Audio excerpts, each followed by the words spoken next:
Hello, I'm Orit, Assistant Professor of Gargar Memorial Institute of Technology. So, in this lecture, we try to understand the classification of magnetization.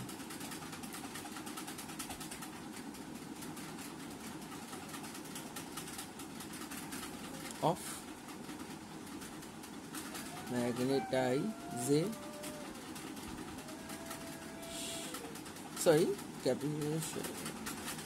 magnetic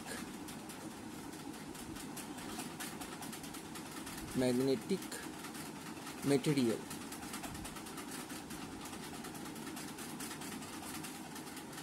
According to the value of the susceptibility and the orientation of the dipole, value of susceptibility and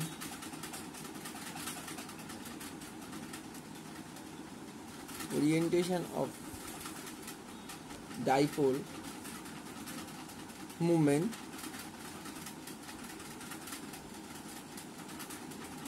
there are three types of material we conclude. One is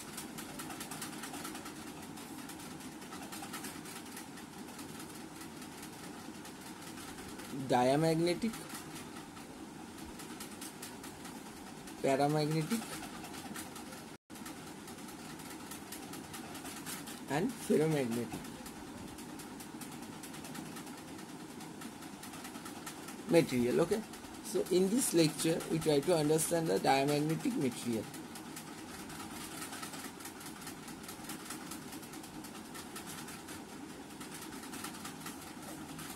So what is diamagnetic material? So basically the diamagnetic material, the outermost orbit of the diamagnetic material have two electrons. That means one electrons rotate along the nucleus with a clockwise direction, anti-clockwise direction. Another one is rotating along an anti-clockwise direction. That means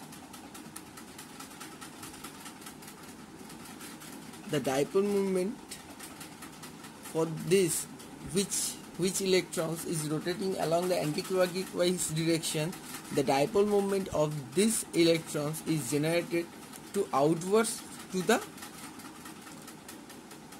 copy of this paper. Okay, and which electrons is rotating along the clockwise direction, which is generated inner side of the paper.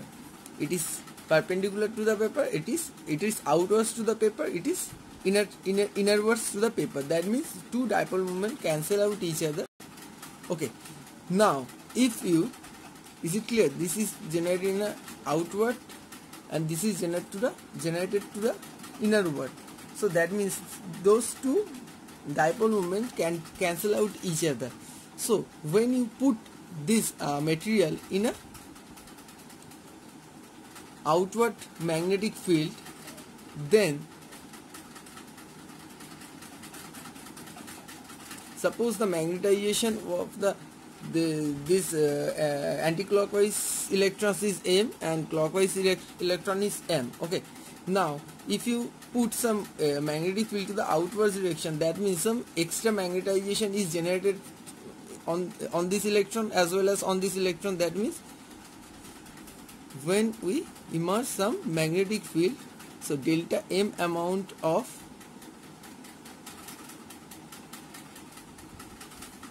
magnetization is also added to this material, okay, per unit volume. So that means the net magnetic field is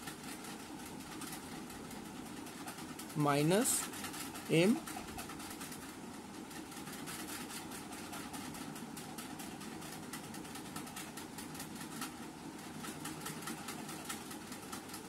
minus del M, because it is it is access to the same direction. If this magnetic field acting on this atom, suppose it is generated in this outward direction, as well as for these electrons is also is a outward direction. That means this magnetization, extra outward magnetization is for the external field. This magnetization is added with this total magnetization, and the outward field magnetization is subtract from this one. So this is become del M. So that means the net magnetization is 2 del M, and it is producing in a opposite direction of the external magnetic field. So this 2 del amount of magnetization is generated by the external magnetic field is produced in a opposite direction of the external magnetic field. So that means in the case of the diamagnetic material, it is oppose this magnetic movement. This magnetic movement is oppose the external magnetic field. As per our graphical representation with H respect to M, we can see that the graph of the diamagnetic materials is like that. That means the magnetization of the diamagnetic materials is less than always 0. So that means the Xi M, or the susceptibility of the material, is always less than 0. And we can also say that the permeability of the material is always less than 1. This is the basic characteristics of the diamagnetic material. Now we try to construct a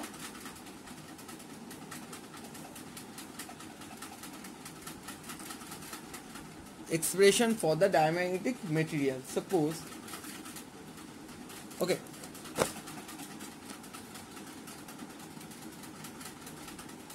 and this one is called Langevin theory of diamagnetism.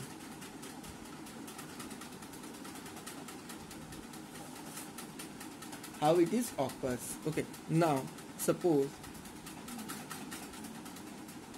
this is the electron, which one is rotating along the anti-clockwise direction, then that means the velocity is along this direction, and due to the external magnetic field, the Coulombic force is acting inwards to the nucleus, and due to this external magnetic field, the Lorentz force is generated outwards to the atom. Is it clear? What is Lorentz force? When you put any charge in any type of magnetic field, which force is acting on the charge, is such type of force is known as Lorentz force. Okay, now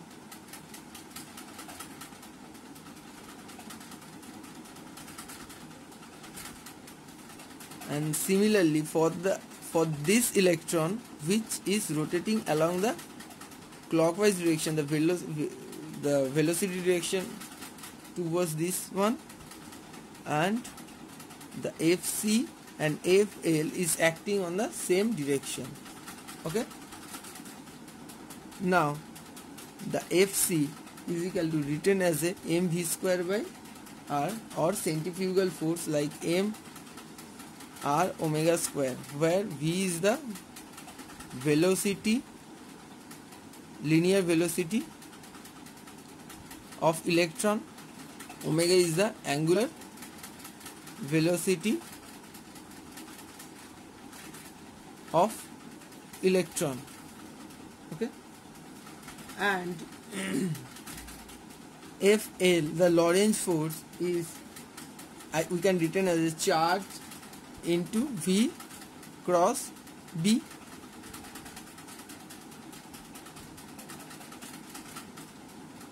because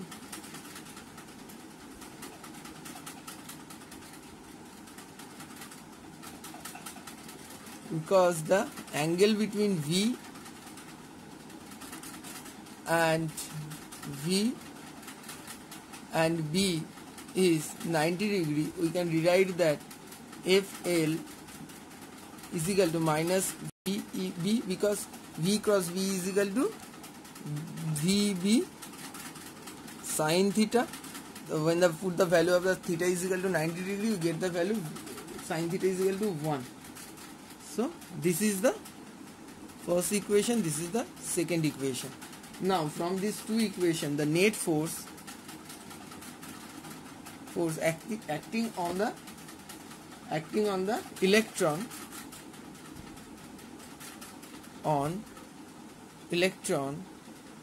is F is equal to FL plus FC mr omega square plus minus EBB. This is acting as a plus minus because one of the Lorentz force is acting outwards to the atom, and another Lorentz force on the another electron is acting on the inwards to the atom. So that means two value is acting plus minus EVB. So I am writing here like that. Okay. This is the third equation. Now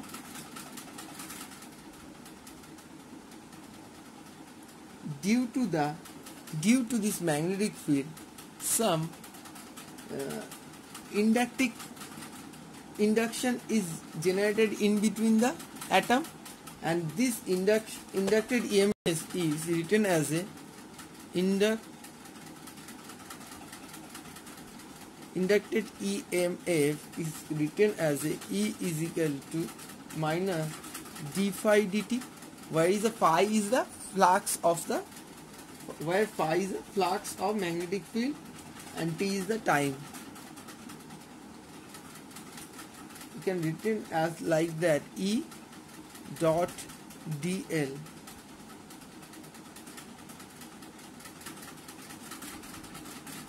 Okay, this is the EMF of the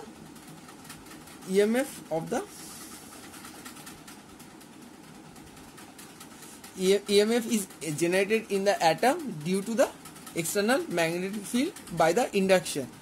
And from the Gauss's law, we know that the EMF also written as a E dot dl, or you can rewrite 2 pi r into E, because this is coming from the Gauss's law. The line integral of E dot dl is equal to always EMF. Okay, so total circumference is equal to 2 pi r. So integral over dl is equal to 2 pi r, and value of the E is multiplied with each other. Now from these two equations 4 and 5, from equation 4 and 5 we get d phi dt is equal to minus d phi dt is equal to 2 pi r e, as well as from the Ampere's circuital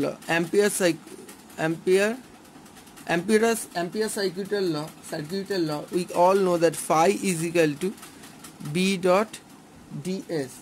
So we can write here that phi is equal to b into pi r square, where the surface of the circle is equal to pi r square. Now if you put the value of the phi is here, pi r square dB dt is equal to minus 2 pi r into E. From this expression we get the value E is equal to minus r by 2, because r is cancel out, 1 r pi is cancel out, r by 2 dB dt.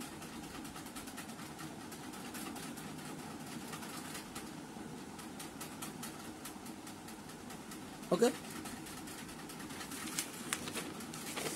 we get the value of the electric field is generated by the atom is minus R by 2 into dV dt. Okay, now from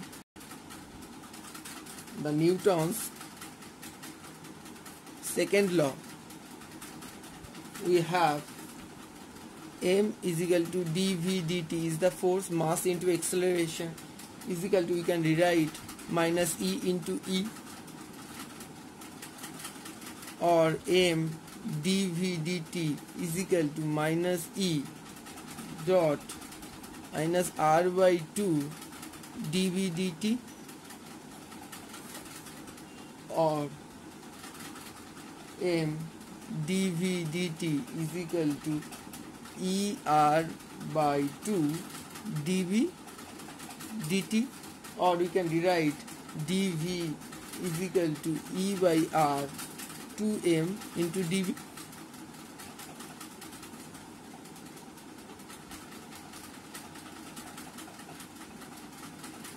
So this is the change of the velocity of the electron due to the external magnetic field. So now the angular velocity is the change of the angular velocity of the electron d omega is equal to written by dV by R, so E by 2m into dV. So that means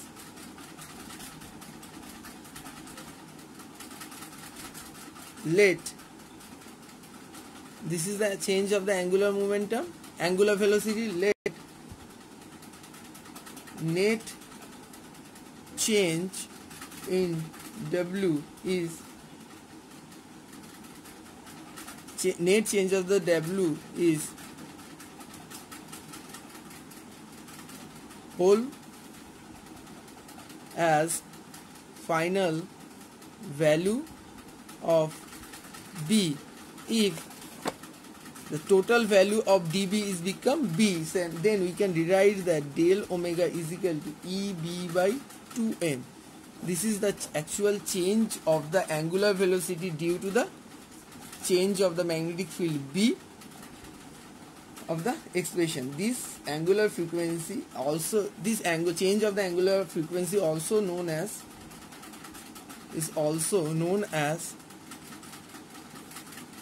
Larmor frequency. Okay,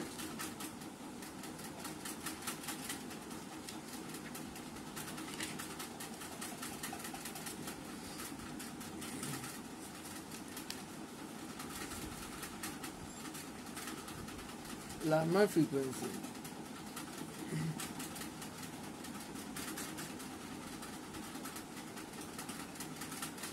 Now the Larmor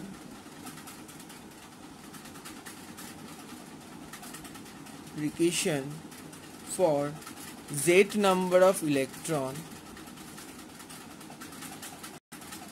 it will be done for the single electron. Okay, now if the Z number, this change of the velocity is acting of the Z number of electron, then the producing current is written as a charge into revolution per unit time, and we can rewrite like that: minus Z is the total charge of the material into 1 by del T.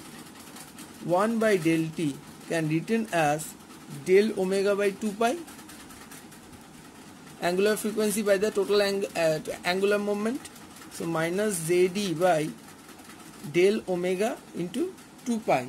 Now put the value of the del omega we getting here, minus Z E square B by 4 pi m. This is the electric current is generated in between the atom due to the Z number of electrons.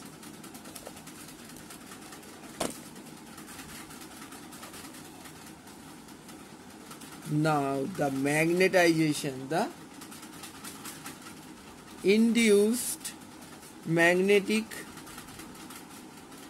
moment is written as a M is equal to current into area of the loop. So put the value Z square by B by 4M.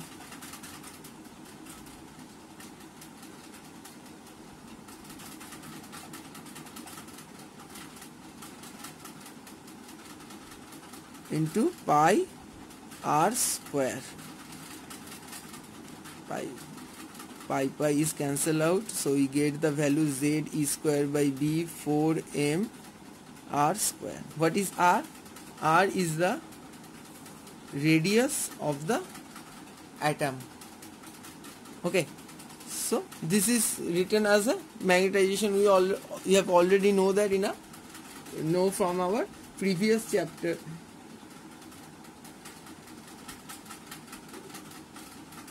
So in the case of the 3D, the r square always be equal to x square plus y square plus z square. And if the body is symmetrical, so we can rewrite that x square equal to y square equal to z square if the body is symmetrical, or the charge distribution is spherically symmetrical.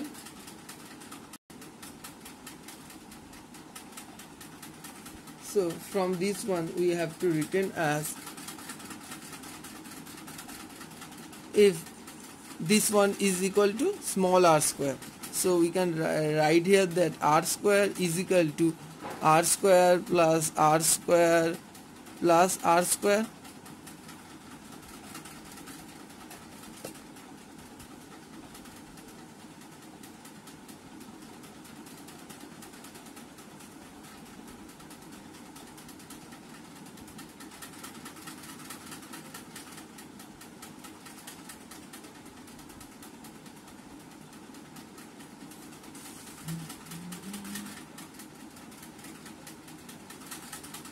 Three r square.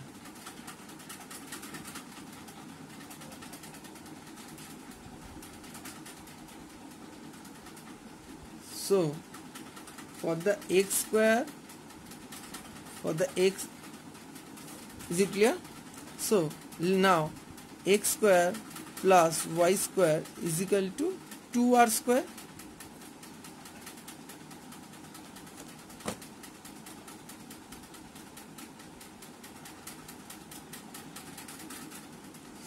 So we can rewrite that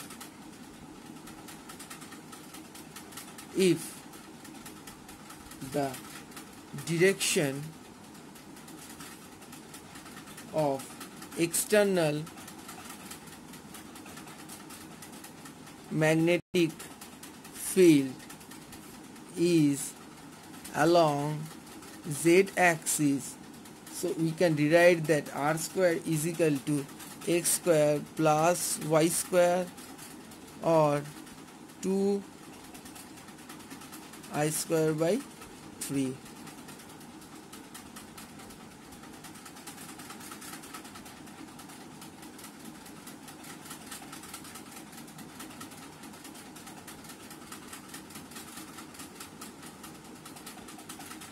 Sorry, this one is not needed for our expression, so this is become this. Okay,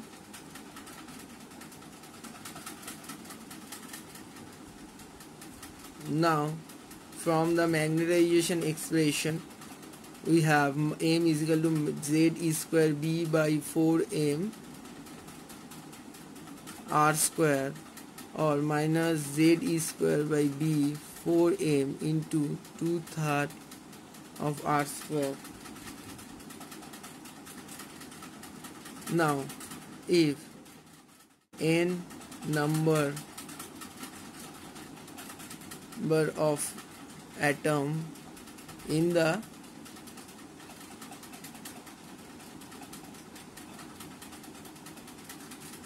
atom, then the magnetization can be written as Z n Z square b by 4m 2/3 r square. Clear? So m can also be written as m is equal to minus Z n Z e square by 6m. Mu can be written as a mu 0 h r square. All know that b is equal to mu 0 h, because we calculating for the atom in the inner side of the atom, all the space is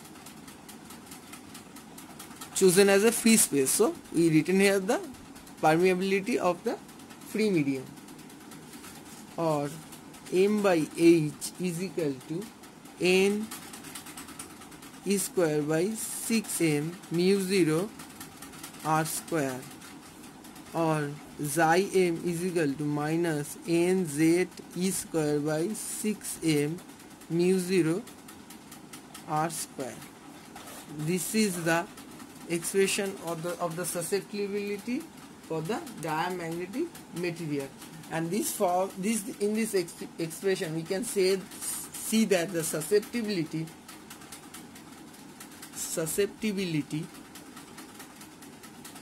is negative and also independent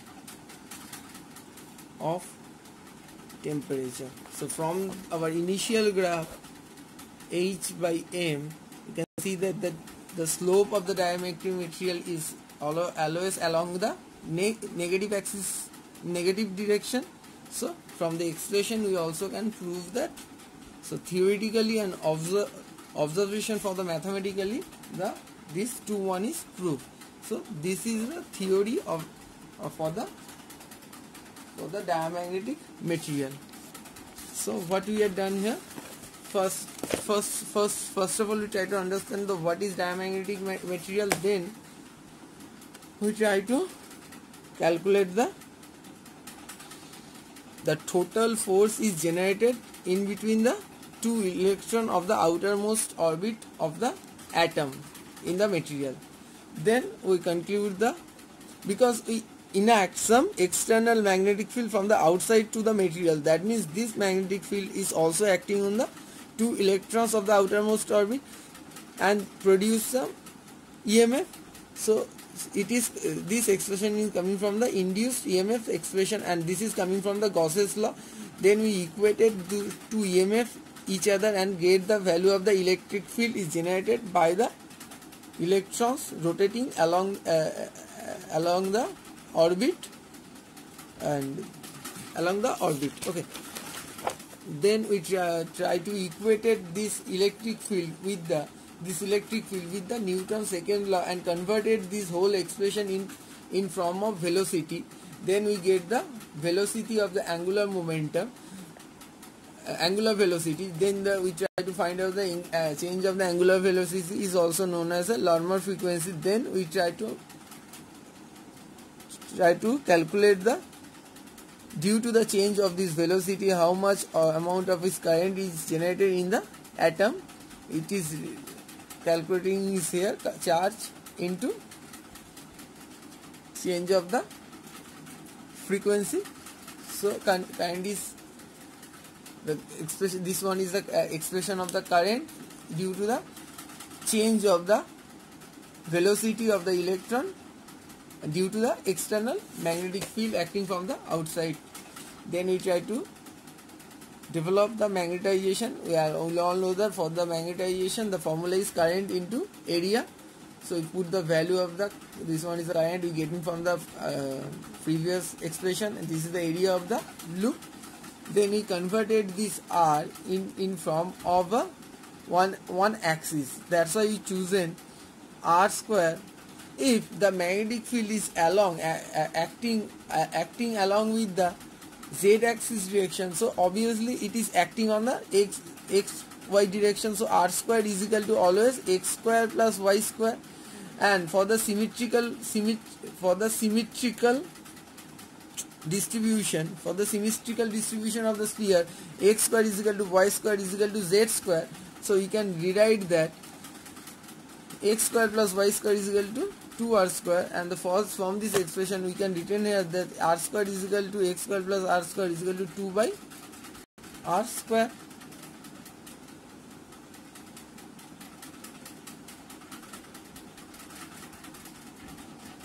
Okay, then we just put the value in here and find the expression for the diamagnetic material.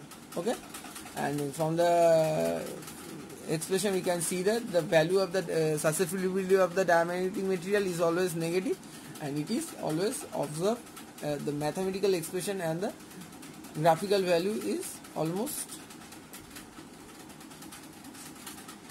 equal to each other. So this is the property of the diamagnetic material. So in our next lecture we try to understand the paramagnetic material and ferromagnetic material. Okay, thank you.